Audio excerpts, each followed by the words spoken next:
नमस्कार। योग परिचय के द्वितीय अभ्यास सत्र में आप सबका हार्दिक स्वागत है।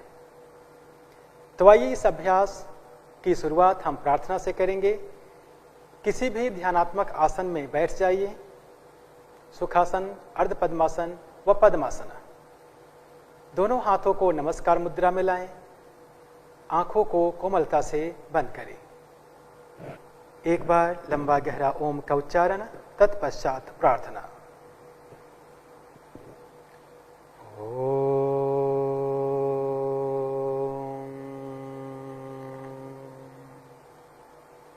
सहना भवतु सहनौ भुनक्तु सह वीर्यं करवावहै तेजस्विनावधीतमस्तु मा विद्विषावहै। ओम शांति शांति शांति। धीरे से दोनों हथेलियों को अपनों आंखों के ऊपर रखें और धीरे से हथेलियों को नीचे लाते हुए अपनी आंखें खोल लीजिए। पुनः एक बार आप सबका योग परिचय के द्वितीय सत्र के अभ्यास क्रम में स्वागत है। आज की अभ्यास में हम पूर्व किए गए क्रियाओं व आसनों का पुनः अभ्यास करेंगे, परंतु साथ ही हम कुछ नए आसनों का आज इस द्वितीय सत्र में अभ्यास करेंगे, जिसमें वृक्षासन, विश्राम आसन, दंडासन और वज्रासन। तो आइए सबसे पहले हम चालन क्रिया की शुरुआत करते हैं। इसके लिए अब आप अपने स्थान पर खड़े हो जाइए।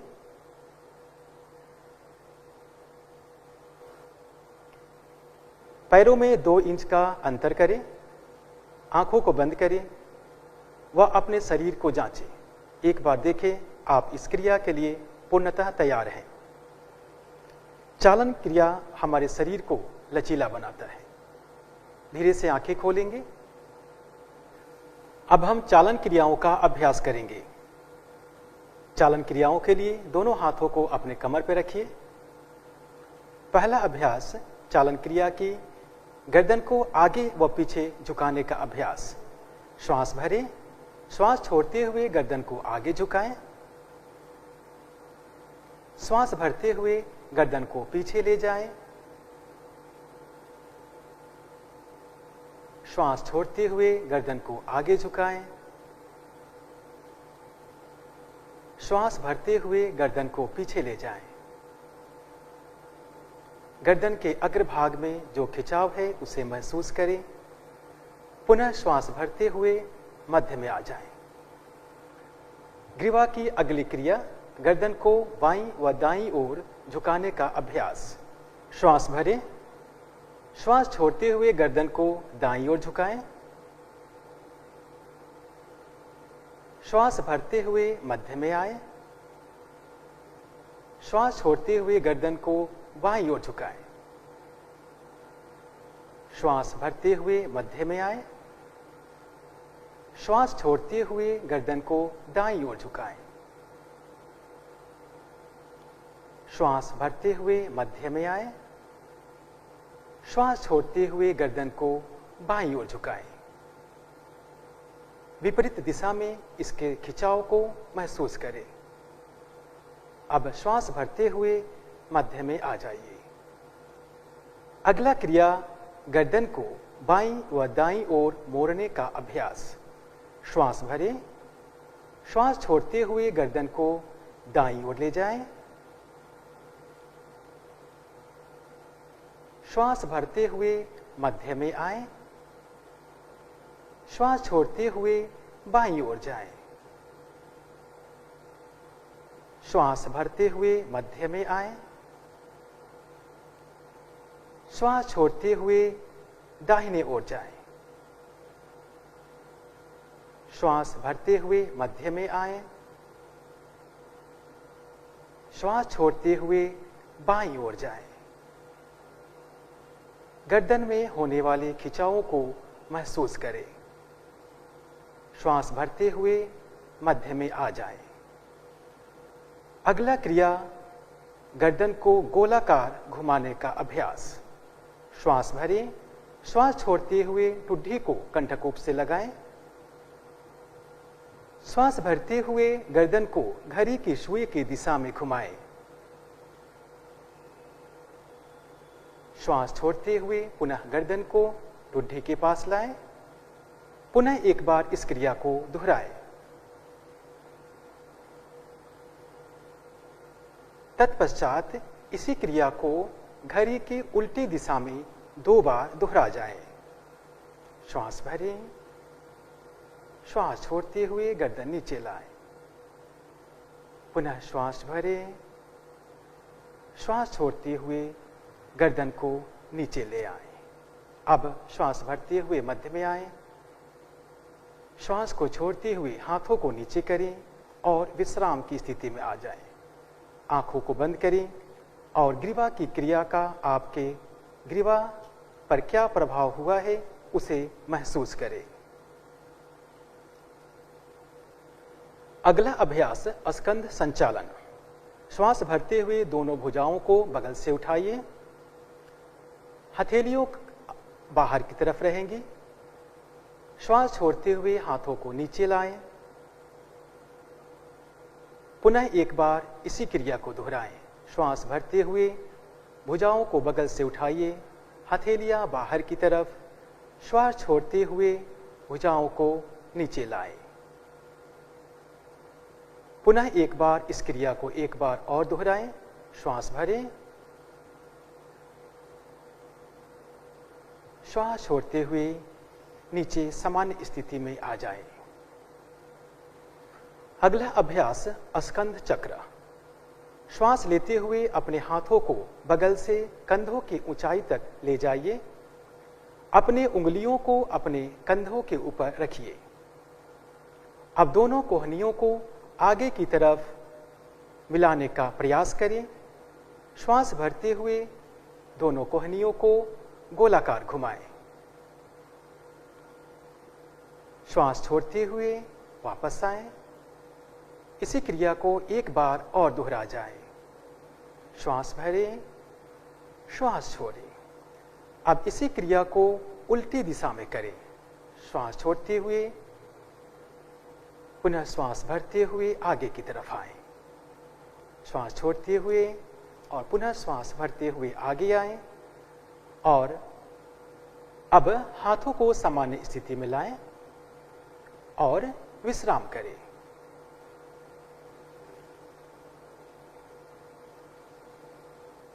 अगला अभ्यास, कटी चालन क्रिया। इसके लिए आप पैरों में 2 से 3 फुट का अंतर करें। दोनों हाथों को सामने की तरफ लाएं। श्वास भरते हुए हाथों को ऊपर उठाएं। श्वास छोड़ते हुए पीछे की तरफ झुकें।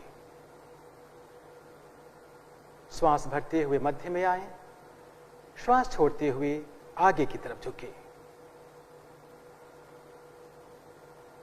पुनः इस क्रिया को एक बार और दोहराएं। श्वास भरें, श्वास छोड़ते हुए पीछे जाएं। श्वास भरते हुए मध्य में आएं। फिर श्वास छोड़ते हुए आगे झुकें। श्वास भरते हुए वापस आएं। श्वास छोड़ते हुए सामान्य स्थिति में आ जाएं। पैरों को मिलाएं। कटी चालन की अगली क्रिया, दोनों पैरों में कंधों की इतना दूरी बनाएं।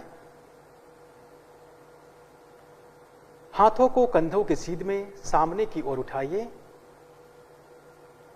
हथेलियां आमने सामने होगी। श्वास छोड़ते हुए शरीर को दाईं तरफ घुमाइए। श्वास भरते हुए अपने शरीर को सीधा कीजिए। श्वास छोड़ते हुए शरीर को बाईं तरफ घुमाइए। श्वास भरते हुए अपने शरीर को सीधा कीजिए। पुनः श्वास छोड़ते हुए शरीर को दाईं तरफ घुमाइए। श्वास भरते हुए अपने शरीर को सीधा कीजिए। श्वास छोड़ते हुए शरीर को बाईं तरफ घुमाइए। श्वास भरते हुए मध्य भाग में आएं और अपने हाथों को वापस ले जाइए। आंखें बंद करें और इस क्रिया का जो प्रभाव हुआ उसे महसूस करें। पैरों को मिला लें। अगला अभ्यास चालन क्रिया में घुटना चालन क्रिया का अभ्यास। पुनः पैरों में कंधों के इतना अंतर करें। जिनको घुटने का दर्द है वह इस अभ्यास को सावधानी पूर्वक करें। यह अभ्यास हमारे घुटनों को मजबूत बनाता है और घुटने की मांसपेशियों को दृढ़ता प्रदान करता है। श्वास भरते हुए अपने हाथों को कंधों के स्तर तक सामने लाइए। श्वास छोड़ते हुए अपने घुटनों को मोड़ें और बैठने की स्थिति में आ जाएं। श्वास भरते हुए वापस आइए। श्वास छोड़ते हुए पुनः एक बार इस क्रिया को दोहराएं। श्वास भरते हुए पहले जैसी स्थिति में आ जाएं। श्वास छोड़ते हुए हाथों को नीचे लाएं और विश्राम करें। चालन क्रियाओं के बाद अब हम योगासनों का अभ्यास करेंगे। योगासन की श्रेणी में सबसे पहला अभ्यास ताड़ आसन। जिनको घुटने में दर्द हो कृपया कर एड़ी को ऊपर ना उठाएं। ताड़ आसन के अभ्यास के लिए दाईं तरफ घूम जाएं। पैरों के बीच 2 इंच का अंतर बनाएं। श्वास भरते हुए हाथों को सामने से कंधों के स्तर तक लाएं। श्वास छोड़ते हुए दोनों हाथ की उंगलियों को आपस में फंसाते हुए हथेलियों को उल्टा कर दीजिए। श्वास भरते हुए हाथों को ऊपर ले जाइए। शरीर एक सीध में है, इसका अवलोकन करें, इसे जांचें। पैर से लेकर आपकी उंगली तक, हथेली तक पूरा शरीर एक सीध में होना चाहिए। अब श्वास भरते हुए हाथों को ऊपर ले गए। एड़ियों को उठाते हुए पंजों पर संतुलन बनाइए। सामान्य श्वास प्रश्वास यहां रखेंगे। ताड़ासन यह हमारे शरीर में संतुलन को स्थापित करने में सहायक है। एड़ियों को वापस लाइए। श्वास छोड़ते हुए हाथों को सामान्य स्थिति में ले आइए और विश्राम करें। अगला अभ्यास वृक्षासन। पुनः एक बार बाईं तरफ घूमें। वृक्षासन के लिए हम तैयार करेंगे। वृक्षासन, इस आसन का आकार वृक्ष के समान होता है, इसलिए इस आसन को वृक्षासन कहा गया है। यह आसन संतुलिनीकरण आसन के एक प्रमुख आसन माना गया है। अर्थात यह आसन हमारे शरीर व मन को संतुलन स्थापित करता है। वृक्षासन के लिए सबसे पहले हम सरल वृक्षासन का अभ्यास करेंगे। अर्थात जो व्यक्ति पूर्ण वृक्षासन का अभ्यास नहीं कर सकते उनके लिए सरल वृक्षासन है। श्वास छोड़ते हुए अपने दाहिने पैर को अपने टखने या घुटने के पास लाएं। दोनों हाथों को सामने की तरफ नमस्कार मुद्रा में रखें। सामान्य श्वास प्रश्वास के साथ सामने एक जगह पर अपने ध्यान को केंद्रित करें। यह सरल वृक्षासन है। यदि आप इसमें संतुलित स्थापित कर पा रहे हैं तो आप अपने हाथों को नमस्कार मुद्रा में शरीर से ऊपर की तरफ भी ले जा सकते हैं।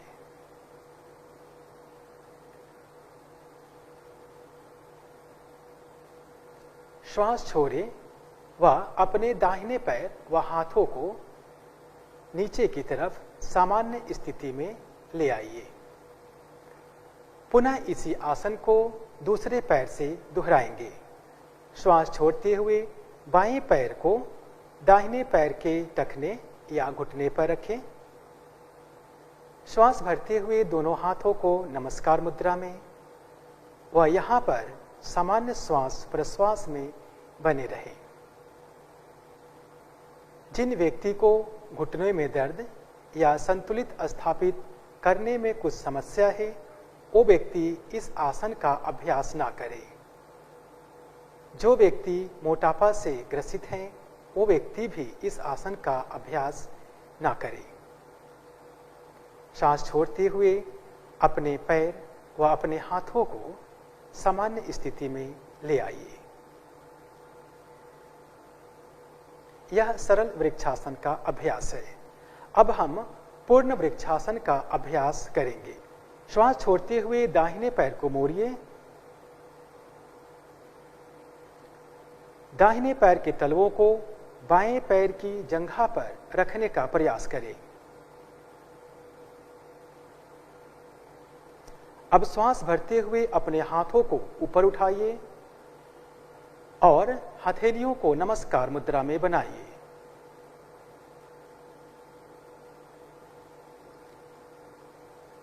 श्वास छोड़ते हुए हाथों और पैरों को नीचे ले आइए।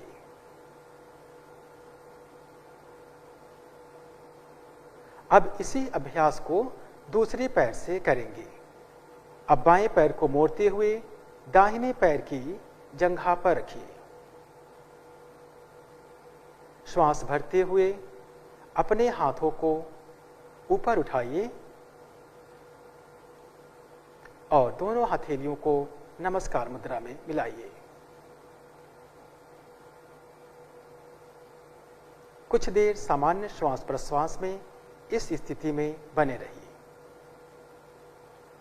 यह आसन तंत्रिका मांसपेशियों में तालमेल करने में सहायक है। अब श्वास छोड़ते हुए हाथों और पैरों को नीचे ले आइए और विश्राम करें। पुनः हम इस आसन को दोहराएंगे। श्वास छोड़ते हुए दाहिने पैर को मोड़िए। दाहिने पैर के तलवों को बाएं पैर की जंघा पर रखने का प्रयास करें। अब श्वास भरते हुए अपने हाथों को ऊपर उठाइए और हथेलियों को नमस्कार मुद्रा में बनाइए।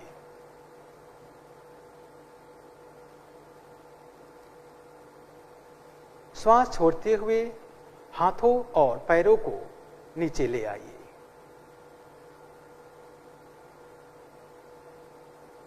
अब इसी अभ्यास को दूसरे पैर से करेंगे। अब बाएं पैर को मोड़ते हुए दाहिने पैर की जंघा पर रखिए। श्वास भरते हुए अपने हाथों को ऊपर उठाइए और दोनों हथेलियों को नमस्कार मुद्रा में मिलाइए। कुछ देर सामान्य श्वास प्रश्वास में इस स्थिति में बने रहिए। यह आसन तंत्रिका मांसपेशियों में तालमेल करने में सहायक है। अब श्वास छोड़ते हुए हाथों और पैरों को नीचे ले आइए।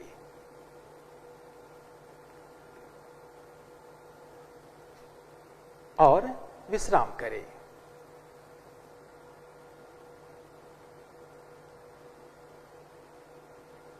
अगला अभ्यास अर्ध चक्रासन। अर्ध चक्रासन के लिए तैयार हो। अपने हाथों को कमर के पीछे रखिए। अपनी दोनों कोहनियों को समान अंतर पर रखिए।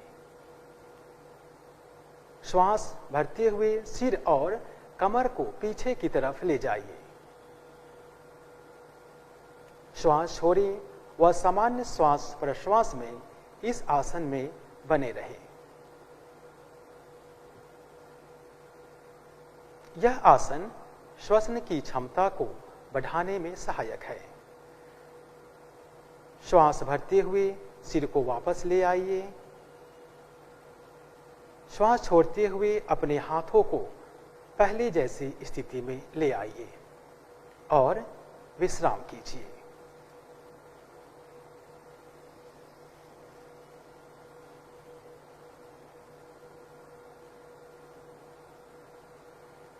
अगला अभ्यास पाद हस्तासन।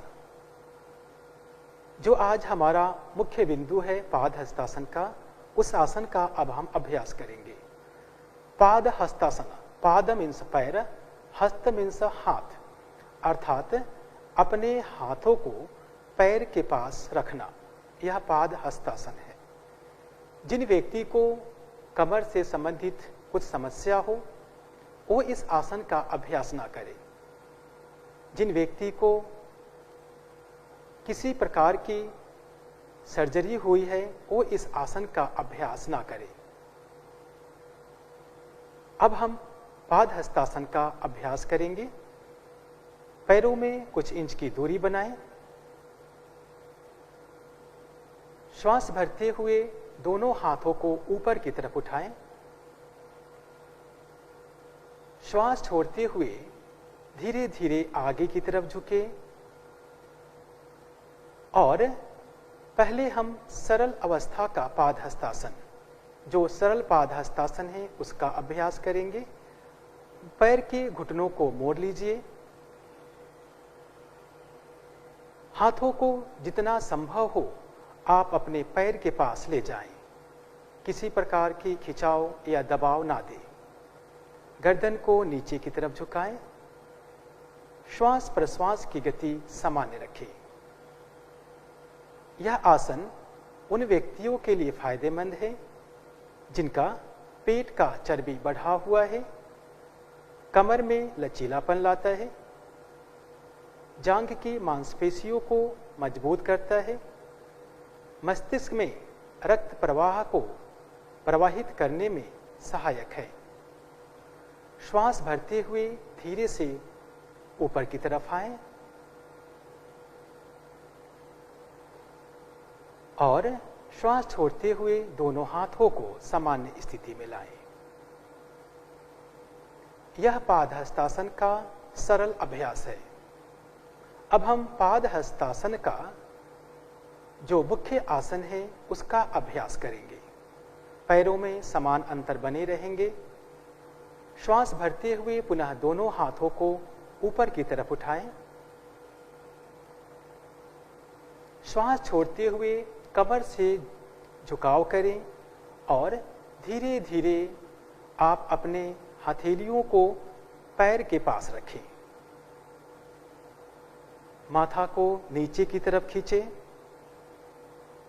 यथासंभव जितना संभव हो उतना ही प्रयास करें। यदि संभव है तो माथा को अब आप अपने घुटने या घुटने के नीचे ले जाने का प्रयास करें।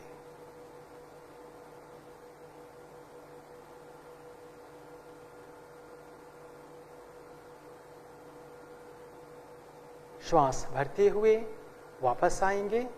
दोनों हाथों को ऊपर की तरफ खिंचाव दें। धीरे धीरे श्वास भरते हुए आए।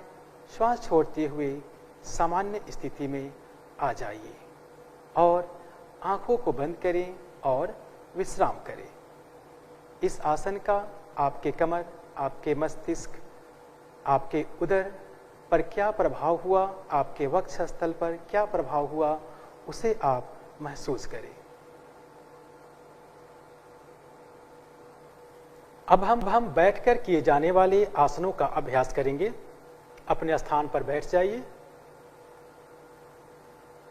पहला आसन विश्राम आसन। पैरों को सामने की तरफ करें। पैरों में कुछ इंच का अंतर करें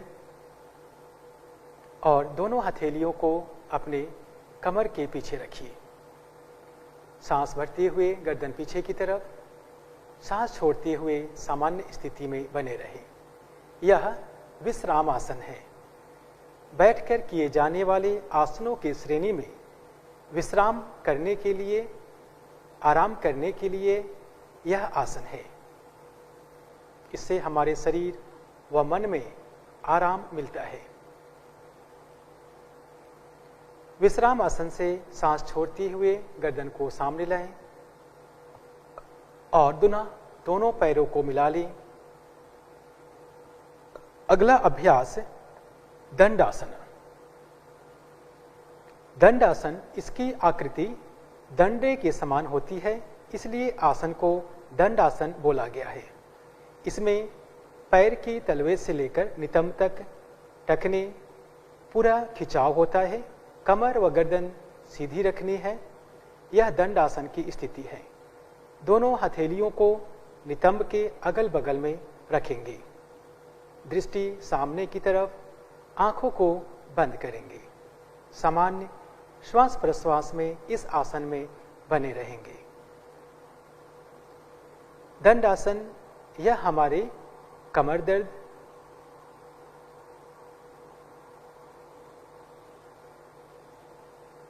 यह दंडासन है।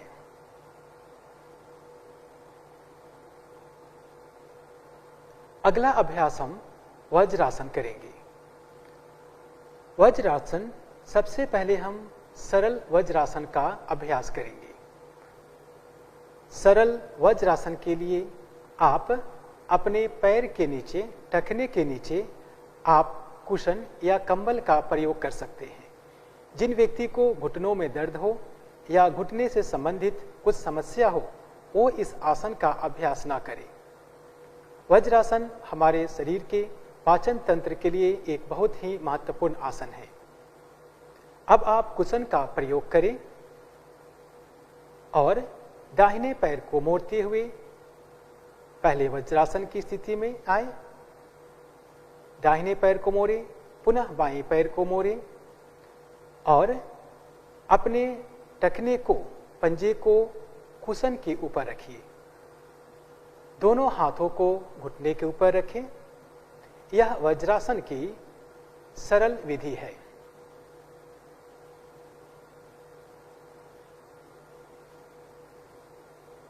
सामान्य श्वास प्रश्वास बने रहेंगे। अब आप कुशन का प्रयोग ना करें, कुशन को हटा दीजिए और पूर्ण वज्रासन, संपूर्ण वज्रासन का अब हम अभ्यास करेंगे। यह वज्रासन है। दोनों पैर के अंगूठे आपस में मिले हुए हैं। नितंब दोनों पैरों के बीच में, कमर गर्दन सीधी रहेगी, दोनों हाथ घुटने के ऊपर। श्वास की गति सामान्य बनी रहेगी।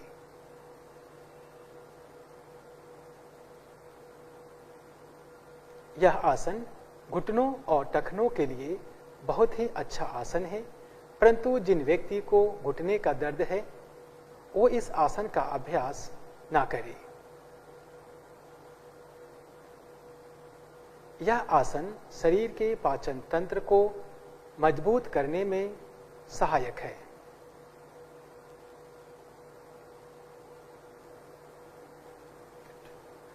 अब आप पेट के बल लेट जाइए।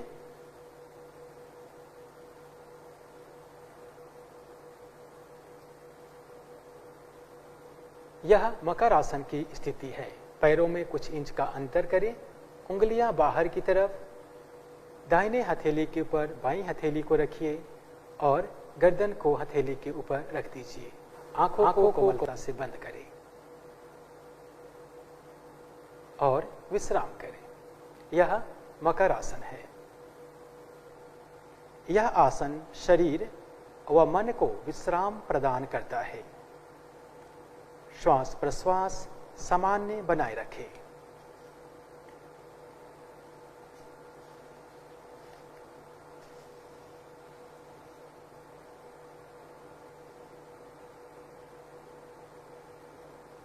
अगला अभ्यास सरल भुजंग आसन।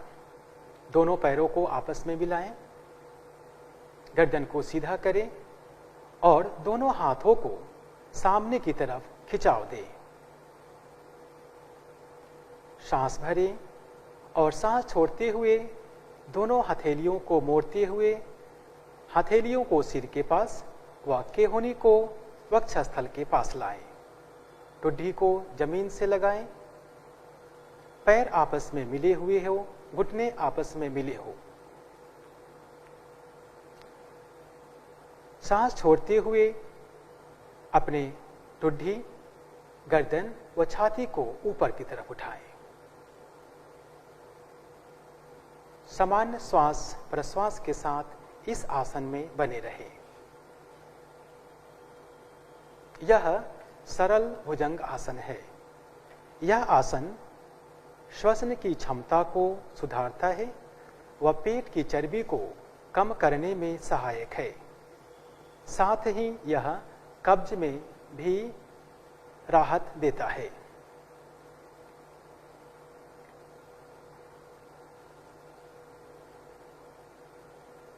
सांस छोड़ते हुए धीरे से वापस आएं और मकर आसन में लेट जाएं।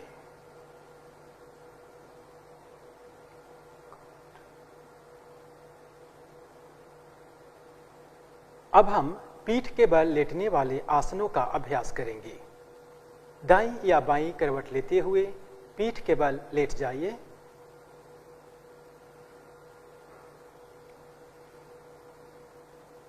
शरीर को सामान्य स्थिति में लाएं। पीठ के बल लेटने वाले आसनों के लिए स्वयं को तैयार करें। अगला अभ्यास पवन मुक्तासन। अपने पैरों को मिलाइए। श्वास भरते हुए दोनों पैरों को 90 डिग्री तक ऊपर उठाएं। श्वास छोड़ते हुए घुटनों को मोड़िए और अपने वक्षस्थल के पास लाइए। अब दोनों हाथ की उंगलियों को आपस में फंसाते हुए अपने टांगों को पकड़ लीजिए। श्वास छोड़ते हुए अपने सिर को ऊपर उठाइए और ठुड्डी या नासिका को घुटनों के बीच में लगाने का प्रयास करें। यह आसन पवन मुक्तासन है। यह आसन पाचन क्रिया को मजबूत करने में सहायक है। श्वास छोड़ते हुए सिर को नीचे लाएं। पैर को धीरे से जिस प्रकार आप गए उसी प्रकार से पैर को वापस लाइए और शवासन में विश्राम करिए।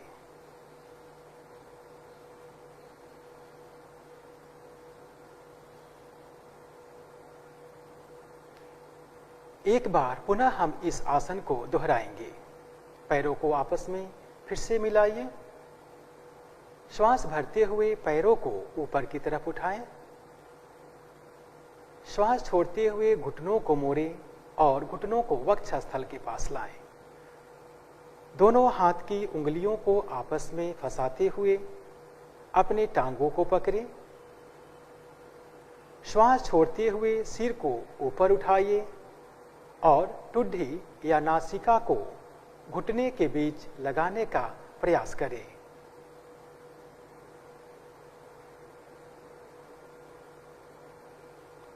श्वास छोड़ते हुए गर्दन व पैर को नीचे की तरफ लाएं।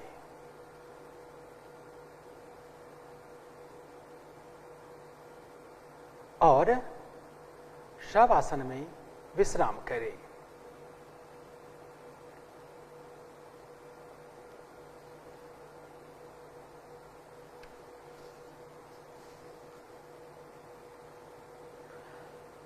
अगला अभ्यास हमारा शवासन है। शवासन यह एक बहुत ही महत्वपूर्ण आसन योग में माना गया है। पैरों और हाथों के बीच उचित दूरी बनाएं। हथेलियों को आसमान की तरफ रखें। आंखों को कोमलता से बंद करें। गहरा लंबा श्वास लीजिए और धीरे धीरे श्वास छोड़िए। अभी तक हमने जितने भी आसनों का अभ्यास किया या चालन क्रियाओं का अभ्यास किया, उन सबको शवासन में अनुभव करें। उन आसनों से, उन चालन क्रियाओं से आपके शरीर, आपके मन पर क्या प्रभाव हुआ, उसे इस आसन में अच्छी तरह से विश्राम दें। अपने शरीर को विश्राम दीजिए, गहरा लंबा श्वास लीजिए और धीरे धीरे श्वास छोड़िए।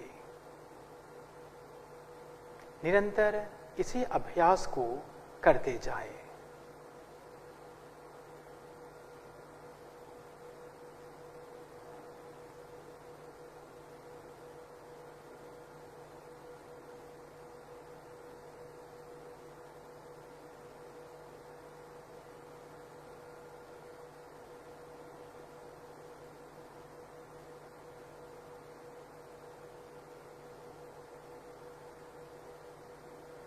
गहरा लंबा श्वास लीजिए, धीरे धीरे श्वास छोड़िए।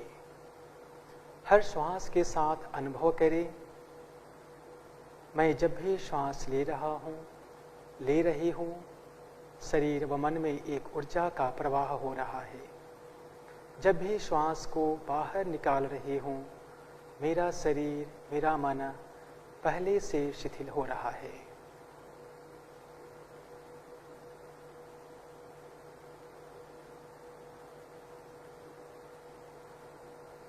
गहरा लंबा श्वास लीजिए, धीरे धीरे श्वास छोड़िए और शरीर के प्रत्येक अंग के प्रति सजगता का भाव रखिए और शरीर को शिथिल होने दीजिए।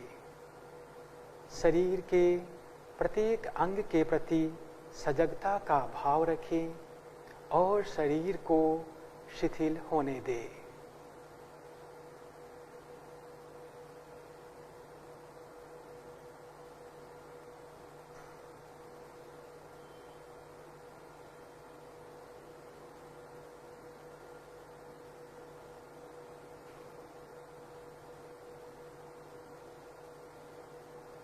गहरा लंबा श्वास ले, धीरे धीरे श्वास छोड़े। शरीर के प्रत्येक अंग के प्रति सजगता बनाए रखें व शरीर को शिथिल होने दे। यह आसन चिंता व तनाव को दूर करने में सहायक है।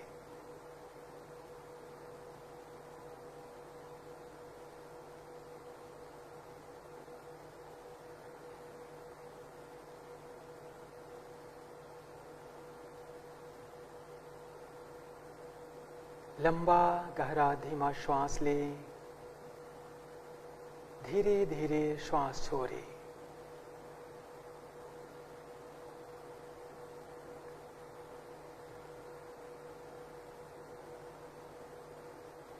अब कुछ पल के लिए अपने ध्यान को श्वास की गति पर केंद्रित करें। देखें, आपकी श्वास की गति को महसूस करें। पहले से शरीर शिथिल हो गया है, ऐसा अनुभव करें।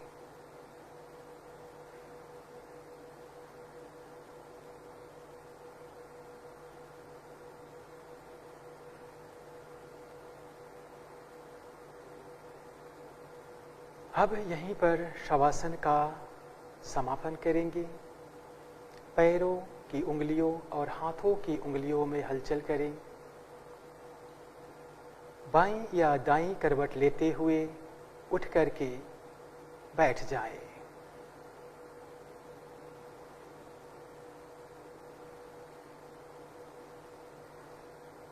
किसी भी ध्यानात्मक आसन में आप बैठ जाइए। सुखासन, अर्ध पद्मासन, पद्मासन और वज्रासन। जो आप आसन आराम से बैठ सकते हैं, उसी आसन में आप आराम से बैठिए। आंखों को कोमलता से बंद करेंगे। दोनों हाथों को घुटनों पर ज्ञान मुद्रा में रखें। कमर गर्दन सीधी करें। एक बार अपने शरीर को पुनः अवलोकन करें। उसे जांचें, क्या आपका कमर गर्दन सीधी है? हाथ ज्ञान मुद्रा में है।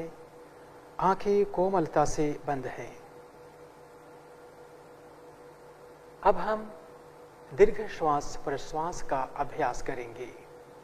यौगिक गहरा श्वास प्रश्वास। धीरे धीरे दीर्घ श्वास लें और दीर्घ प्रश्वास करें। प्रयास करें हर सांस के प्रति दीर्घता बनी रहे, हर प्रश्वास के प्रति दीर्घता बनी रहे। श्वास और प्रश्वास लेने में किसी प्रकार की जल्दी ना करें। ध्यान रखें आपका श्वास लंबा, गहरा व लयबद्ध होना चाहिए। जब श्वास लें, श्वास भरते समय आपका उदर बाहर की तरफ जाए, आपका वक्ष स्थल में फैलाव हो, कंधे ऊपर की तरफ जाए। पेट, वक्षस्थल व कंधे में एक विस्तार होना चाहिए। और जब आप प्रश्वास करें, श्वास छोड़ें, तब आपके कंधे, वक्षस्थल व उदर प्रदेश में शिथिलता का अनुभव होना चाहिए।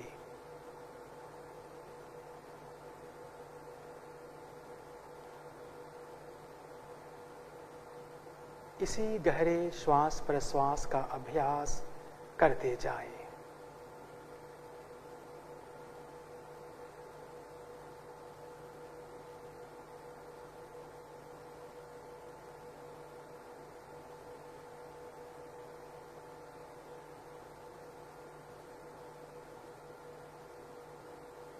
श्वास लंबा, गहरा व लयबद्ध होना चाहिए।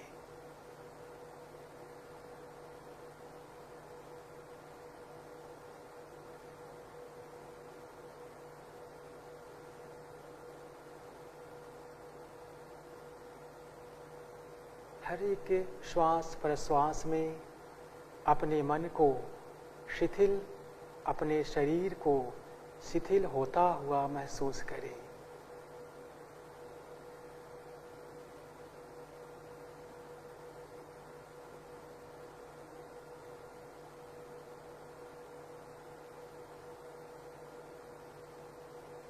अब दीर्घ श्वास प्रश्वास का यहीं पर समापन करेंगे।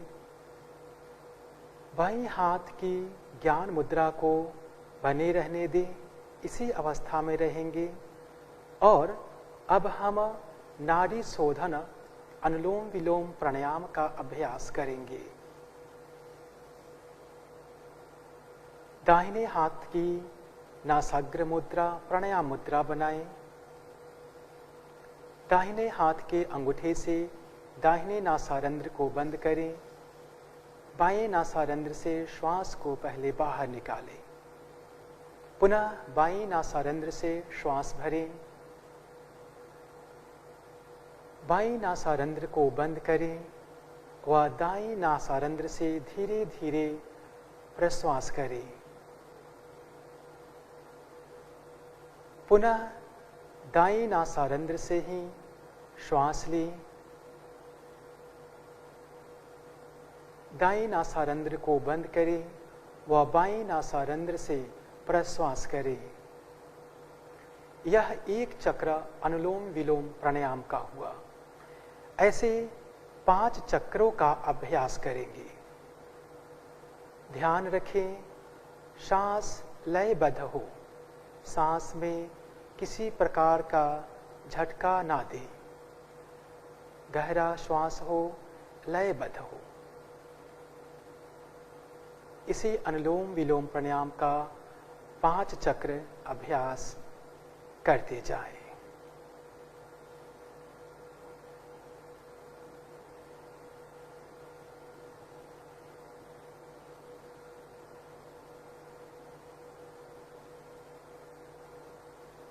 दाहिने नासारंध्र से सांस धीरे धीरे छोड़ते जाएं। पुनः दाहिने नासारंध्र से ही श्वास भरें और बाईं नासारंध्र से प्रश्वास करते जाएं। आप अपनी क्षमता के अनुसार श्वास व प्रश्वास की गति को कम या ज़्यादा कर सकते हैं।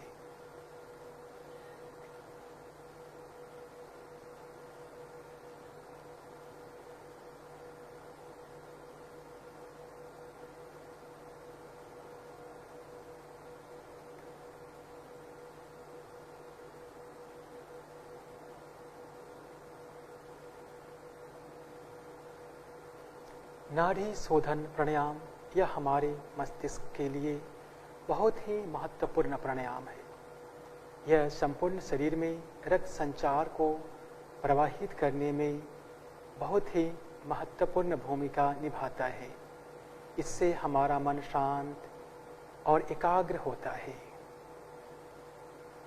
जब 5 चक्रों का अभ्यास पूर्ण हो जाए तो पुनः आप ज्ञान मुद्रा में वापस आ जाएंगे।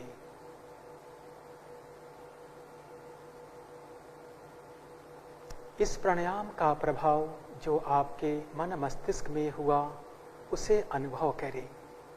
मन पहले से कितना शांत, कितना एकाग्र हुआ उसे महसूस करें। इस प्राणायाम के बाद अब हम ध्यान का अभ्यास करेंगे।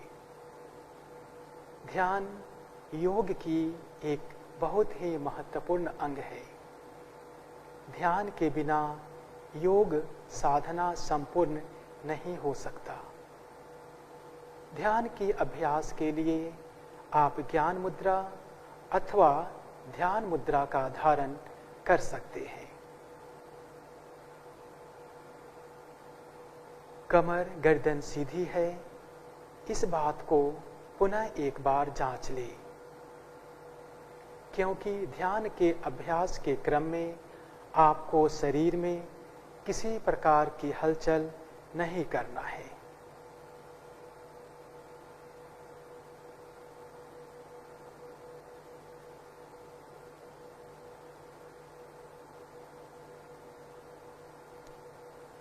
तीन बार लंबा गहरा धीमा श्वास प्रश्वास करें। लंबा सांस लें और धीमा सांस छोड़ें। हर श्वास में महसूस करें, मैं जब भी श्वास ले रही हूँ मेरे शरीर में, मेरे मन में एक ऊर्जा का प्रवाह हो रहा है, एक सकारात्मक हमारे मन में आ रही। मैं जब भी श्वास को बाहर निकाल रही हूँ मेरे मन में जो भी नकारात्मक विचार है, जो भी नकारात्मक तथ्य है, वो सब बाहर निकल रहे हैं।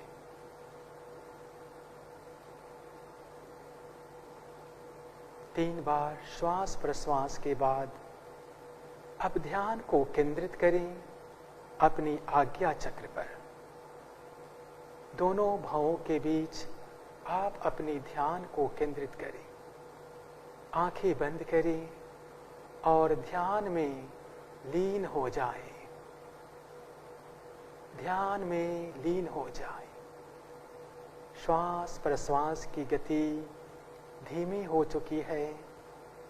ऐसा लग रहा है कि श्वास प्रश्वास करने की आवश्यकता नहीं है। पूरा ध्यान अपनी आज्ञा चक्र में केंद्रित करते हुए ध्यान में लीन व तटस्थ हो जाए। यदि संभव हो तो आप थोड़ा सा गर्दन को ऊपर की तरफ उठा सकती हैं, अथवा यदि आप इसी स्थिति में अच्छा महसूस कर रही हैं तो इसी स्थिति में ही ध्यान का अभ्यास करें।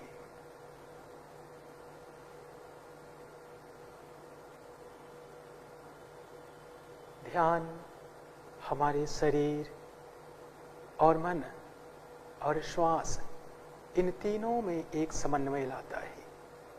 शरीर जब स्थिर हो जाता है, मन शांत होता है और श्वास प्रश्वास की गति धीमी हो जाती है। मन एकाग्र और शांत हो जाता है।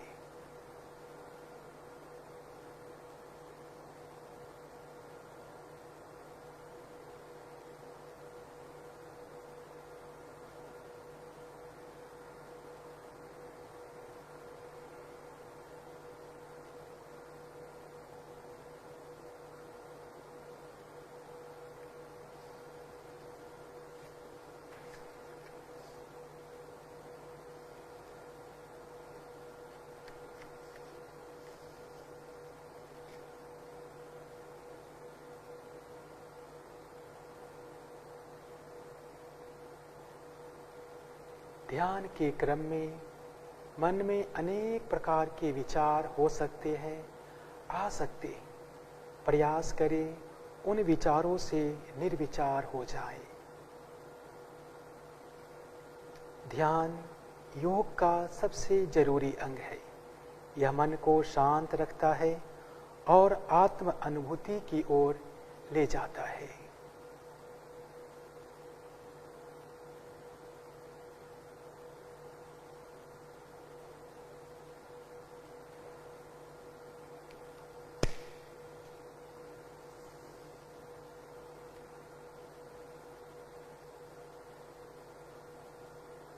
अब सामान्य श्वास प्रश्वास पर ध्यान को केंद्रित कीजिए और मन ही मन संकल्प धारण कीजिए। हमें अपने मन को हमेशा संतुलित रखना है। इसमें ही हमारा आत्म विकास समाया है। मैं स्वयं के प्रति, कुटुंब के प्रति, कार्य, समाज और विश्व के प्रति शांति, आनंद और स्वास्थ्य के प्रचार के लिए वचनबद्ध हूँ। मैं मानव मूल्यों का पालन करने के लिए प्रतिबद्ध हूँ और देश के विकास के लिए समर्पित हूँ। एवं इन कठिन परिस्थितियों में भी हमें एकजुट होकर रहना है। अब शांति पाठ के लिए नमस्कार मुद्रा बनाइए।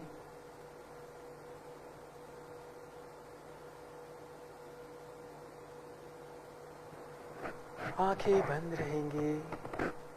लंबा गहरा धीमा श्वास ले। एक ओम उच्चारण के साथ शांति पाठ।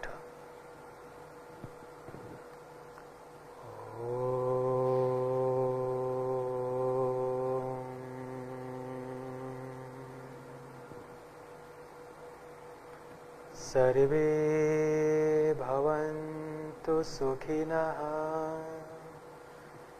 सर्वे सन्तु निरामया,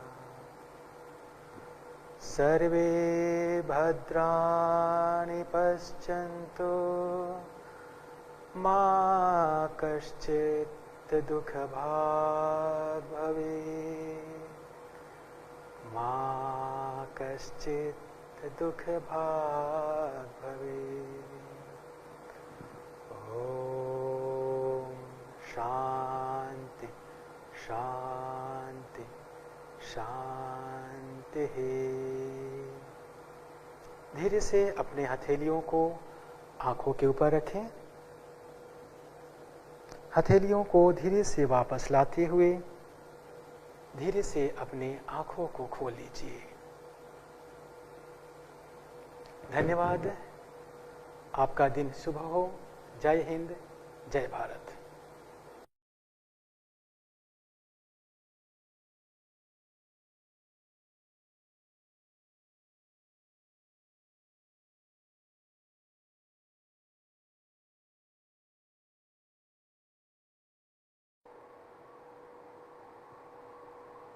नमस्कार।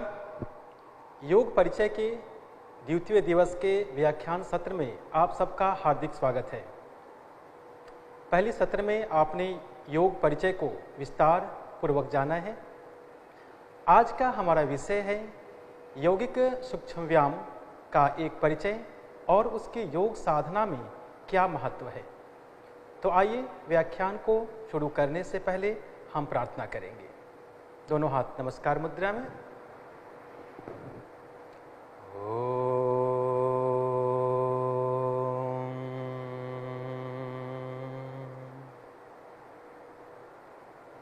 सहना भवतु सहनौ भुनक्तु सह वीर्यं करवावहै तेजस्विनावधीतमस्तु मा विद्विषावहै। ओम शांति शांति शांत है। धन्यवाद। पुनः एक बार आप सब लोगों का स्वागत है। जैसा कि हम सब जानते हैं कि योग का विकास क्यों हुआ और आज का जो हमारा विषय है यौगिक सूक्ष्म व्यायाम की आखिर आवश्यकता क्यों पड़ी। हम सब इस बात से भली भांति अवगत हैं कि योग आज के जीवन में एक बहुत ही महत्वपूर्ण अंग सामान्य जन के लिए है। योग का यदि हम इतिहास देखें तो हजारों वर्ष पुरानी यह योग की विद्या, योग की विज्ञान जो समय के अनुसार विकसित हुआ और मनुष्य की आवश्यकता के अनुसार उसमें परिवर्तन हुआ। जब भी पहले हम योग की साधना करते थे, योग का अभ्यास करते थे, तो कुछ ग्रंथ या कुछ जो योग के किताब हैं उनको हम देखते थे, उसके अनुसार हम उसकी साधना करते थे। जैसे यदि हम उदाहरण दें 13वीं शताब्दी में जब हठ योग प्रदीपिका स्वामी स्वात्माराम जी ने दिया, उस समय उन्होंने उस प्रदीपिका में पहले आसनों का जिक्र किया और बाद में फिर षटकर्म का जिक्र किया। परंतु 1650 ईस्वी में जब महर्षि घिरन जी ने घिरन संहिता नामक एक योग की ग्रंथ दी, उसमें उन्होंने पहले षटकर्म को लिया, फिर बाद में आसनों का जिक्र किया। ऐसा इसलिए मैं मान रहा हूं कि जिस समय स्वात्माराम जी ने हठ योग प्रदीपिका की रचना की थी, उस समय शायद षटकर्म की आवश्यकता नहीं होगी सामान्य जनमानस को, परंतु बाद के कुछ वर्षों में आवश्यकता पड़ी और फिर उसके अनुसार स्वामी घिरन जी ने पहले षटकर्म की आवश्यकता को निर्धारित किया। उसी प्रकार से जो योग की परंपरा चली आ रही है, षटकर्म, आसन, प्राणायाम, ध्यान, परंतु कुछ परिवर्तन के बाद, कुछ सालों के बाद आधुनिक युग में जो हमारे आधुनिक योग ऋषि हैं, योग के विशेषज्ञ हैं, उन्होंने यह महसूस किया कि समय के अनुसार जैसे जैसे समय परिवर्तन हो रहा है, मनुष्य में आलस, शिथिलता, एक तरह से ऐसी समस्याएं मनुष्य में आती जा रही है जिसका एक निदान करना आवश्यक हुआ। कैसे कम समय में अधिक से अधिक लोगों के पास योग की क्रिया, योग की प्रक्रिया और योग के अभ्यासों को पहुंचाया जाए। तो जैसा कि आप जानते हैं कि आज की विषय में यदि हम लें यौगिक सूक्ष्म व्यायाम को, तो यौगिक सूक्ष्म व्यायाम नया शब्द नहीं है। यौगिक सूक्ष्म व्यायाम को जो अनेक प्रकार के योग के स्कूल हैं, योग के विश्वविद्यालय हैं या योग के गुरु, योग के विशेषज्ञ हैं, वो अलग अलग नामों से यौगिक सूक्ष्म व्यायाम की रचना की है। जैसे कहीं पर इसका नाम शिथिलीकरण क्रिया, कहीं पर चालन क्रिया, कहीं पर पवन मुक्त आसन श्रेणी की क्रिया। इन क्रियाओं का नाम अलग अलग दिया गया है, परंतु इन सबका उद्देश्य एक ही है। हाँ, इसमें एक ऐसा भी देखा गया है कि इन क्रियाओं का अभ्यास किसी संस्थान में, किसी स्कूल में कहीं बैठकर पहले शुरू करते हैं, कहीं पर लेटकर अभ्यास कराते हैं, कहीं पर खड़े होकर के इसका अभ्यास कराते हैं, परंतु सबका उद्देश्य एक ही है। यदि हम आज के विषय पर बात करें यौगिक सूक्ष्म व्यायाम पर, तो जैसा कि हम समझ सकते हैं कि जो हमारा यौगिक सूक्ष्म व्यायाम है, एक बार हम इसके इतिहास और इसके प्रचार प्रसार के जो मुख्य बिंदु हैं उसके विषय में हम चर्चा करेंगे, उन पर हम प्रकाश डालेंगे। यौगिक सूक्ष्म व्यायाम की रचना महर्षि कार्तिकेय जी, उन्होंने जनमानस की आवश्यकता के अनुसार यौगिक सूक्ष्म व्यायाम की रचना की। आधुनिक युग के महान योगी हैं महर्षि कार्तिकेय जी। तत्पश्चात उन्होंने काफी वर्षों तक हिंदुस्तान के हर शहर, हर गांव, हर कस्बा, हर क्षेत्र में इसका प्रचार प्रसार किया, निरंतर इसका प्रचार प्रसार किया। उसी प्रचार प्रसार के क्रम में उनको आवश्यकता आन पड़ी, उनको आवश्यकता हुई कि अब इस क्रिया को एक संख्या के नंबर से इसको बनाया जाए और इसको और ज़्यादा जो सामान्य जनमानस है उनके पास तक कैसे पहुंचाया जाए। इसके विषय में उन्होंने काफ़ी सोचा, काफ़ी समय तक अनुसंधान किया और फिर उन्होंने अपने प्रिय शिष्य स्वामी धीरेन्द्र ब्रह्मचारी जी को इस कार्य को, इस सूक्ष्म व्यायाम रूपी जो अभियान है जो जनमानस के लिए कल्याणकारी है, उसको उन्होंने सौंप दिया। फिर स्वामी धीरेन्द्र ब्रह्मचारी जी ने इस क्रिया को एक रूप दी, उन्होंने एक संख्या बनाई। जिस प्रकार से एक माला में मोती को एक एक ढंग से, एक एक तरीके से गूंथा जाता है, संयोजा जाता है, उसी प्रकार से स्वामी धीरेन्द्र ब्रह्मचारी जी ने उसमें 48 क्रियाओं का जिक्र किया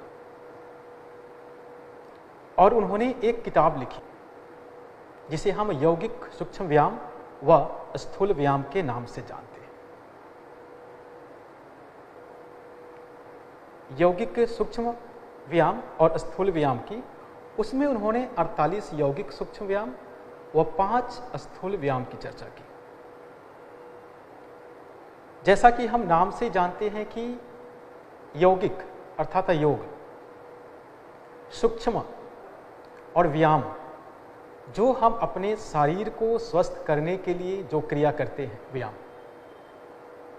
यानी कि इस यौगिक सूक्ष्म व्यायाम हमारे शरीर के सूक्ष्म से सूक्ष्म स्तर पर प्रभाव डालता है, हमारे शरीर के सूक्ष्म से सूक्ष्म जोड़, सूक्ष्म से सूक्ष्म नस और नाड़ियों के ऊपर प्रभाव डालता है और ये बहुत ही वैज्ञानिक ढंग से डालता है प्रभाव।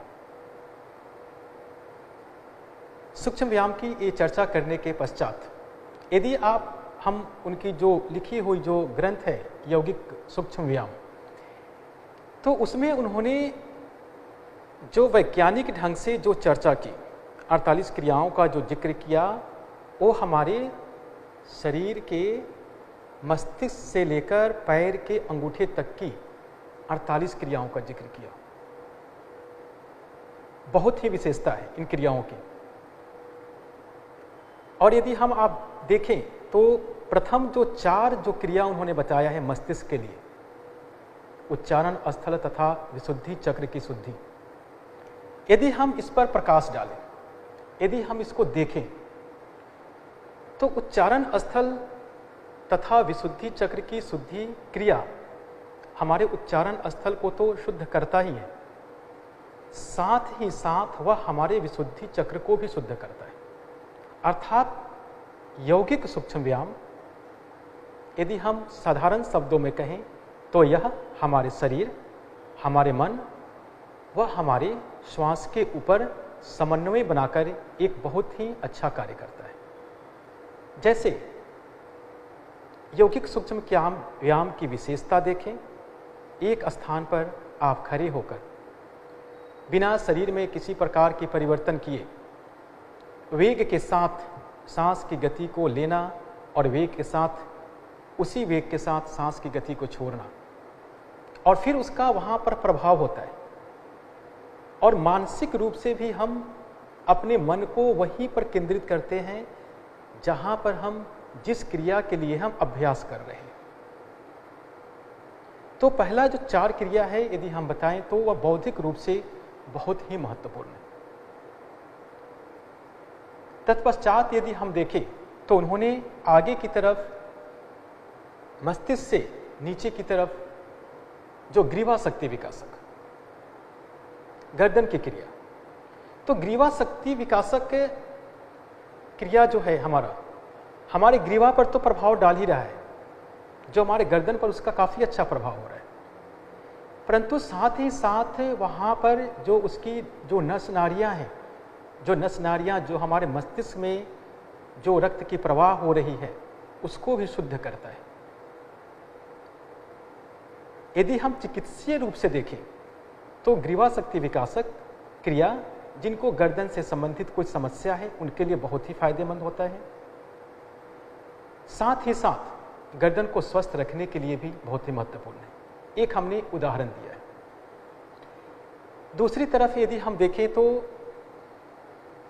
पूरे ग्रंथ को यदि हम पढ़ें, यदि पूरे ग्रंथ को हम देखें यौगिक सूक्ष्म व्यायाम को, तो उसमें एक बहुत ही महत्वपूर्ण शब्द का प्रयोग किया गया है, अर्थात कि उसमें सभी क्रियाओं के पहले शक्ति और विकासक क्रिया का नाम जोड़ा गया है। शक्ति और विकासक शब्द का प्रयोग किया गया है। आमतौर पर जब हम योग का अभ्यास करते हैं या कुछ भी हम व्यायाम का अभ्यास करते हैं तो सिर्फ हम उस आसनों का या सिर्फ हम उस व्यायाम का नाम लेते हैं, परंतु यौगिक सूक्ष्म व्यायाम की क्रिया में शक्ति और विकासक शब्द लगाना एक बहुत ही महत्वपूर्ण बिंदु है। अर्थात यदि हम उस क्रिया को कर रहे हैं, शरीर के जिस अंग के लिए हम क्रिया को कर रहे हैं, उस क्रिया का वहाँ पर शक्ति होगा, उस क्रिया का वहाँ पर विकास होगा, और जब हमारा शरीर में किसी अंग पर, किसी क्रिया पर शक्ति और विकास होगा तो स्वाभाविक है कि हम अपने स्वास्थ्य को अच्छी तरह से हम प्रभावित कर सकते हैं और स्वस्थ रह सकते हैं। जिस प्रकार से 48 क्रियाओं का जिक्र किया गया है, इसमें कुछ ऐसी क्रियाएं हैं जिसमें शरीर के किसी एक अंग का 10 क्रियाओं के नाम से बताया गया है। 10 क्रियाएं बताई गई है उस अंग की। जैसे उदर शक्ति विकासक, इसमें 10 क्रियाएं। अब उदर तो हमारा एक ही है, परंतु उसको परिवर्तन करके किस प्रकार से परिवर्तन करना है, सांस की गति को कितना तेज लेना है, किस प्रकार सांस की गति को धीमा करना है, किस प्रकार से सांस लेते समय पेट को बाहर की तरफ ले जाना है, किस प्रकार से सांस छोड़ते समय पेट को संकुचन करना है, किस प्रकार से सांस वेग के साथ लेकर अपने उदर को बाहर निकालना है और उसी वेग के साथ फिर पेट को अंदर लेना है।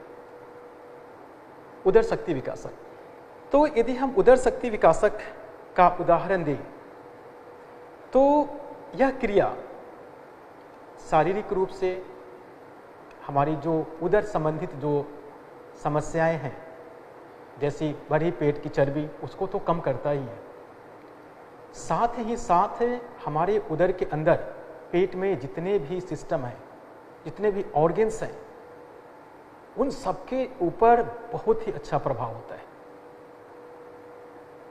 और इसी को यदि हम आध्यात्मिक रूप से भी देखें तो जो हमारा मणिपुर चक्र है, मणिपुर चक्र के ऊपर भी इसका काफी अच्छा प्रभाव, अर्थात उसको शुद्ध करने की एक पहले की प्रक्रिया है।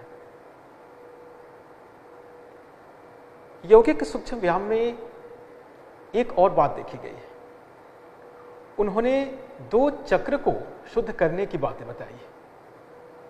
पहला है मूलाधार चक्र की शुद्धि और दूसरा है उपस्थ तथा स्वाधिष्ठान चक्र की शुद्धि। अर्थात उन्होंने इस बात को बताया है कि हम यौगिक सूक्ष्म व्यायाम के माध्यम से भी अपने चक्र को शुद्ध कर सकते हैं, उसमें शुद्धि ला सकते हैं। मूलाधार चक्र की शुद्धि और उपस्थ तथा स्वाधिष्ठान चक्र की शुद्धि। तत्पश्चात यदि हम और कुछ बात करें यौगिक सूक्ष्म व्यायाम की, तो जिस प्रकार से एक साधारण सा मैं उदाहरण दे रहा हूं, जैसे कि एक सूक्ष्म व्यायाम है केहुनी शक्ति विकासक। कोहनी शक्ति विकासक में हम अपने शारीरिक रूप से तो कोहनी के ऊपर हम फोर्स कर रहे हैं, उसके ऊपर दबाव दे रहे हैं, तो परंतु दबाव देते समय जो हम सांस एक वेग के साथ श्वास ले रहे हैं, वेग के साथ हम प्रश्वास भी कर रहे हैं, तो उस समय वह हमारा जो क्रिया हो रहा है हमारे प्राणिक स्तर पर भी हमारे प्राण को भी एक्टिव कर रहा है, शारीरिक स्तर पर हमारे कोहनी को भी वहाँ पर एक्टिव कर रहा है, और मानसिक रूप से हमें वहीं पर केंद्रित करना है, अपने मन को वहीं पर केंद्रित करना है, शरीर के उसी अंग पर केंद्रित करना है जिस अंग के लिए हम अभ्यास कर रहे हैं। ग्रीवा शक्ति विकासक, कोहिनी शक्ति विकासक, यदि हम कटी शक्ति विकासक, कटी शक्ति विकासक में 5 क्रियाओं का जिक्र किया है और बहुत ही वैज्ञानिक ढंग से उन्होंने पहली क्रिया किस प्रकार से करना है, पैर मिले हुए हैं, दूसरी क्रिया में पैर खुला हुआ है, हाथ को कमर पर रखा है, फिर तीसरी क्रिया में परिवर्तन, चौथी क्रिया में परिवर्तन और फिर 5वीं क्रिया में परिवर्तन। सबको वैज्ञानिक ढंग से करके सीक्वेंस एक संख्या के हिसाब से उन्होंने किया है कि पहले एक क्रिया करना है, तत्पश्चात दूसरा क्रिया में इस प्रकार से करना है, तीसरा और चौथा क्रिया या 5वीं क्रिया में इस प्रकार से उसका अभ्यास करना है। उसी प्रकार से जंघा शक्ति विकासक में 2 क्रियाओं का अभ्यास बताया उन्होंने, घुटने की चालन के लिए अभ्यास, पिंडलिन शक्ति विकासक। इस प्रकार से यदि हम देखें तो यौगिक सूक्ष्म व्यायाम हमारा पूरा शरीर के मस्तिष्क से लेकर टोच तक आ रहा है। तो एक हमने छोटा सा उदाहरण दे करके बताने का प्रयास किया। दूसरी, यदि हम यौगिक सूक्ष्म व्यायाम की यदि हम इसकी विशेषता देखें, जैसे आजकल हम देखते हैं कि सामान्य जन पूरे देश ही नहीं बल्कि पूरे विदेश में लोग योग को अपना रहे हैं। योग करने के लिए उनको हर एक स्थान का चुनाव करना है, परंतु यौगिक सूक्ष्म व्यायाम की एक विशेषता है कि आप यौगिक सूक्ष्म व्यायाम की कुछ अभ्यासों को आप कुर्सी पर बैठकर घर में कर सकते हैं, आप अपने दफ्तर में कर सकते हैं। दफ्तर में यदि आपके पास बिल्कुल समय नहीं है तो कम से कम 5 से 10 मिनट यदि आपने समय निकाला तो उस यौगिक सूक्ष्म व्यायाम की अभ्यास से आप लाभ ले सकते हैं। साथ ही यदि हम दूसरी विशेषता देखें इसकी, तो यौगिक सूक्ष्म व्यायाम बच्चे हो, बुजुर्ग हो, रोगी व्यक्ति हो या स्वस्थ व्यक्ति हो, वो सभी लोग इस क्रियाओं का अभ्यास करके इसका लाभ ले सकते हैं और लाभ लेते हैं। जैसे यदि कोई व्यक्ति की समस्या है, वह खड़ा नहीं हो पा रहा है, आसन पर स्टैंडिंग नहीं कर पा रहा है और उसको गर्दन की कुछ समस्या है, तो कुर्सी पर बैठकर ग्रीवा शक्ति विकासक की क्रिया, स्कंद शक्ति विकासक की क्रिया, मणिबंध शक्ति विकासक की क्रिया या ऐसे अनेक उन क्रियाओं को कर सकता है जो उनके लिए आवश्यक है। तो ये तो यौगिक सूक्ष्म व्यायाम की हमने चर्चा की। दूसरा, उस ग्रंथ में एक स्थूल व्यायाम की जो चर्चा की गई है, अर्थात स्थूल व्यायाम जो हमारे पूरे शरीर के ऊपर प्रभाव डालता है। स्थूल व्यायाम में 5 क्रियाओं का जिक्र किया गया है, परंतु उसमें जो एक क्रिया का मैं उदाहरण दे रहा हूं, सर्वांग पुष्टि, जैसे कि नाम से ही व्यथित होता है। यदि हम किसी जन सामान्य को भी बोलें कि सर्वांग पुष्टि, तो वो समझेंगे कि हाँ, हमें संपूर्ण शरीर की पुष्टि करना है, संपूर्ण शरीर को स्वस्थ रखना है। सर्वांग पुष्टि की उन्होंने वहां पर जिक्र किया गया है। दूसरी अनेक भी क्रियाएं हैं, जैसे इंजन दौड़, हृदगति, उसमें बताया गया कि आप कम समय में किस प्रकार से आप अपने जो दौड़ने की प्रक्रिया है, बहुत सारे साधक हैं जो दौड़ना चाहते हैं, रनिंग करते हैं, वो कम समय में आप किस प्रकार से उस क्रिया का अभ्यास करके ज़्यादा से ज़्यादा फायदा ले सकते हैं। परंतु आज का जो हमारा विषय है यौगिक सूक्ष्म व्यायाम पे, तो पुनः हम एक बार फिर से उसी व्यायाम पर आते हैं।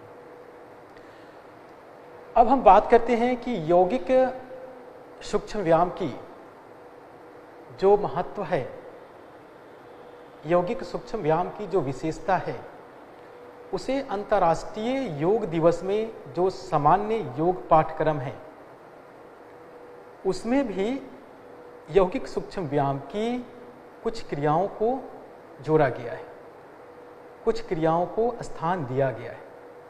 परंतु हाँ, ठीक है, वहाँ पर नाम का कुछ परिवर्तन हुआ है, नाम में कुछ नाम बदले गए हैं, परंतु उद्देश्य उनका एक ही है। जैसे यदि हम देखें तो सामान्य योग पाठ्यक्रम में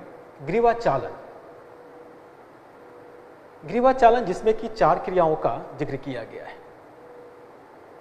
पहला, गर्दन को ऊपर और नीचे करना। दूसरा, गर्दन को बाईं और दाईं ओर झुकाना। तीसरा, गर्दन को बाईं व दाईं ओर मोड़ना। चौथा, गर्दन को गोलाकार घुमाना। ये सारे वैज्ञानिक ढंग से पहली क्रिया में गर्दन को जब हम ऊपर से नीचे की तरफ, तो वहाँ पर जो एक खिंचाव विपरीत दिशा में जो होती है, वहाँ की मांसपेशियों को, वहाँ की नस नाड़ियों को सुदृढ़ करती है, वहाँ पर रक्त के संचार को प्रवाहित करती है, और साथ ही यदि ग्रीवा से संबंधित कुछ समस्या है तो उसको ठीक करने में भी सहायक है।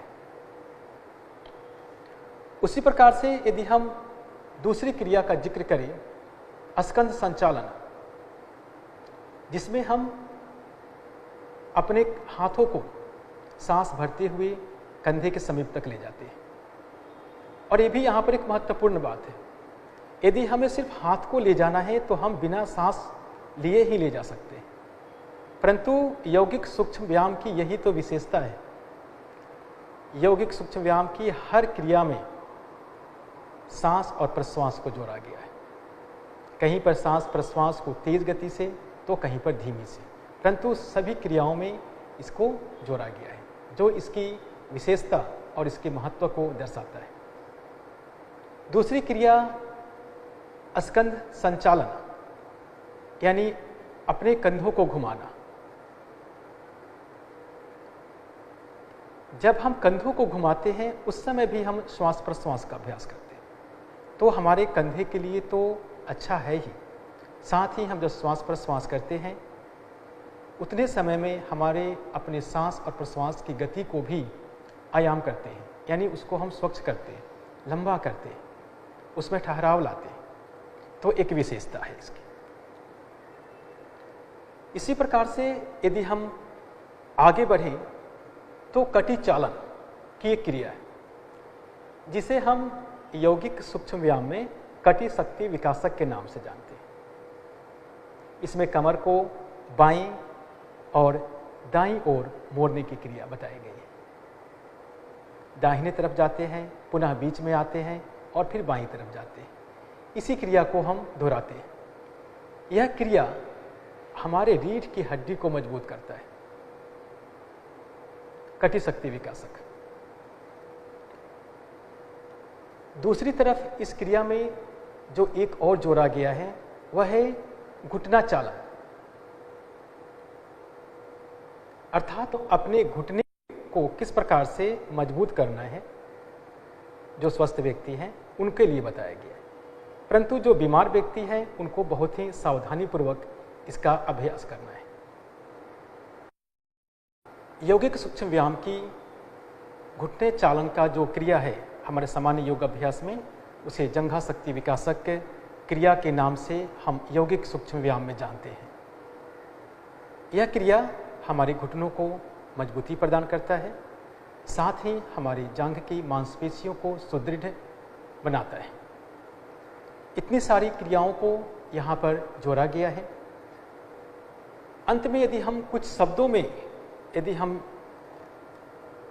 इस पर प्रकाश डालें, इस पर चर्चा करें, तो हम यह बता सकते हैं कि यौगिक सूक्ष्म व्यायाम हमारे शरीर के मांसपेशियों को सुदृढ़ करता है, शरीर के सूक्ष्म नस नाड़ियों में रक्त प्रवाह को संचालित करने में सहायता प्रदान करता है, और साथ ही साथ यह हमारी सांस की गति को परिवर्तन करने में, अर्थात सांस की गति किस समय तेज लेना है, किस समय छोड़ना है, किस समय सांस को रोकना है, उन सब के ऊपर एक विशेष प्रभाव डालता है। यदि हम ऐसा कहें कि यौगिक सूक्ष्म व्यायाम आसन करने की पूर्व की तैयारी है या प्रथम सीढ़ी है, तो इसमें कोई अतिशयोक्ति नहीं होगी, क्योंकि यौगिक सूक्ष्म व्यायाम से ही हम अपने शरीर को तैयार करते हैं अगला आसन करने के लिए। आगे की जो आसन है, आगे का जो अभ्यास है, हम उसकी तैयारी यौगिक सूक्ष्म व्यायाम से ही करते हैं। क्योंकि जैसे ही हम यौगिक सूक्ष्म व्यायाम का अभ्यास करते हैं तो सामान्य जन भाषा में हम समझ सकते हैं वार्म अप करना, अपने शरीर को वार्म अप करना यौगिक सूक्ष्म व्यायाम की क्रिया से। तो जिस प्रकार हमें यदि आसनों का अभ्यास करना है, उसके पहले हमें यौगिक सूक्ष्म व्यायाम का अभ्यास और साथ ही स्थूल व्यायाम का अभ्यास अवश्य करना है। क्योंकि जब तक आप प्रथम सीढ़ी पर नहीं पैर रखेंगे, तब तक आप तीसरी या चौथी सीढ़ी पर कदम रखने का प्रयास करेंगे तो आपके शरीर को नुकसान हो सकता है। जिस लक्ष्य के लिए आप योग साधना कर रहे हैं, वह लक्ष्य आपको प्राप्त नहीं हो सकता है। तो इसलिए यौगिक सूक्ष्म व्यायाम को आप अपने जीवन में अवश्य अपनाएं। उन 48 क्रियाओं में से जितना संभव हो उतना अभ्यास करें। यदि संभव है तो 48 क्रियाओं का अभ्यास करें, परंतु हाँ, उन क्रियाओं को आप एक बार अपने योग शिक्षक, योग चिकित्सक या चिकित्सक के परामर्श के अनुसार ही उसका अभ्यास करें। क्योंकि बहुत सारी क्रियाओं में सांस को रोकने की गति को, बहुत सारी क्रियाओं में कूदने को बताया गया है, बहुत सारी क्रियाओं को तेज गति से करने को बताया गया है। यदि आपके शरीर के अनुसार वह नहीं हो पा रहा है तो उसका अभ्यास आप ना करें। अंत में यदि हम इस बात को देखें कि यौगिक सूक्ष्म व्यायाम के अभ्यास से ही मात्र आप अपने शरीर और मन को स्वस्थ कर सकते हैं। कम समय में यौगिक सूक्ष्म व्यायाम के अभ्यास से आपकी जो समस्याएं हैं उसका भी समाधान करने में सहायक हो सकता है, परंतु उसका वैज्ञानिक ढंग से सीखना है। जो तरीका सही ढंग से बताए गए हैं उसको सीखना है। तो आज जो हमने यौगिक सूक्ष्म व्यायाम के विषय में जो व्याख्यान दिया आपको, यह व्याख्यान काफ़ी महत्वपूर्ण है और आप सभी लोग इस व्याख्यान को अवश्य सुने और इसका उपयोग करें। तो आज की व्याख्यान को हम यहीं पर समाप्त करेंगे। पुनः एक बार अपने आंखों को बंद करके हम हाथों को नमस्कार मुद्रा में लाएंगे और प्रार्थना से इसको समाप्त करेंगे।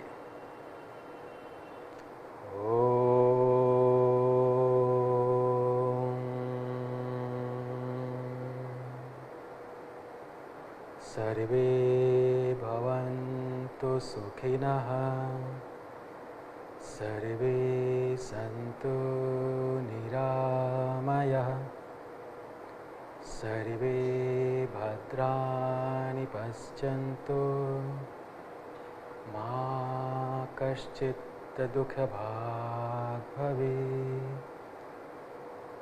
ॐ शान्ति शान्ति शांति। धन्यवाद, नमस्कार, आपका दिन शुभ हो। जय हिंद, जय भारत।